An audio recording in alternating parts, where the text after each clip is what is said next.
ഇന്ന് സിമ്പിളായിട്ട് ഉണ്ടാക്കിയെടുക്കുന്ന ഒരു പാൽവാഴക്കയുടെ റെസിപ്പിയാണ് കേട്ടോ. പാൽവാഴക്ക ഇല്ലാത്തൊരു നോമ്പുതുറയില്ല മലബാറുകാർക്കെന്നാണ്. പല തരത്തിൽ ആളുകൾ പാൽവാഴക്ക ഉണ്ടാക്കാറുണ്ട്. ഇന്ന് സിമ്പിളായിട്ട് പാൽവാഴക്ക ഉണ്ടാക്കുന്ന ഒരു രീതിയാണ്.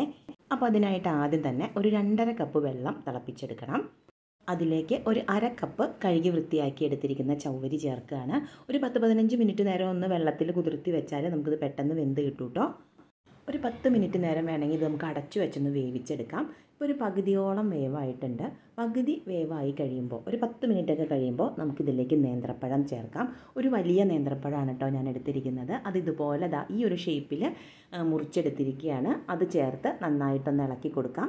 വീണ്ടും ഒരു 10 മിനിറ്റ് നേരം തന്നെ അടച്ചു വെച്ച് വേവിച്ചെടുക്കാം. ഈ പഴം ഒന്ന് വെന്ത് കിട്ടണം, പക്ഷേ അതങ്ങ് ഉടഞ്ഞു പോകരുത്. ഇപ്പോൾ നമ്മുടെ ഈ നേന്ത്രപ്പഴമൊക്കെ ഏതാണ്ട് ഒരു 3/4 വേവായിട്ടുണ്ട്. ഇനി ഇതിലേക്ക് നമുക്ക് പാല് ചേർത്ത് കൊടുക്കാം.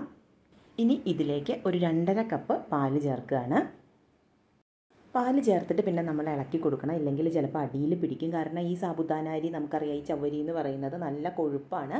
അപ്പോൾ ഈ പാലും കൂടെ ചേർന്ന് വരുമ്പോൾ അടി പിടിക്കാനായിട്ട് ചാൻസ് ഉണ്ട്. ഇനി ഇത് നന്നായിട്ട് തന്നെ ഇളക്കി കൊടുത്ത് ഒരു 10 മിനിറ്റ് നേരം കൂടെ നന്നായിട്ട് തന്നെ ചെറുതീയിലിരുന്നത് തിളച്ച് വരണം.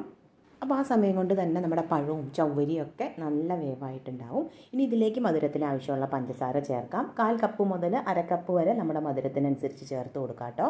അതിൻ്റെ കൂടെ ഏലക്ക പൊടിച്ചതും കൂടെ ചേർക്കുന്നുണ്ട്. ഒരു 1/4 സ്പൂണോളം ഏലക്ക പൊടിച്ചതും കൂടെ ചേർക്കാം. പഞ്ചസാരയൊക്കെ ഇനി ഒന്ന് അലുത്ത് വന്നാൽ മതി. ഇനി ഇതിലേക്ക് നമുക്കൊന്ന് വറുത്ത് ചേർക്കണം. നെയ്യിൽ കശുവണ്ടിയും മുന്തിരിയും ബദാമും ആണ് കേട്ടോ ഞാൻ വറുത്ത് ചേർക്കുന്നത്. ഇത് ഏറ്റവും സിമ്പിളായിട്ട് നമ്മൾ ഉണ്ടാക്കുന്ന രീതിയാണ് കേട്ടോ. ഇത്രയേ ഉള്ളൂ. പലരും പല രീതിയിലാണ് ഉണ്ടാക്കുന്നത്. നേന്ത്രപ്പഴമൊക്കെ വറുത്ത് ചേർക്കുന്നതുണ്ട്.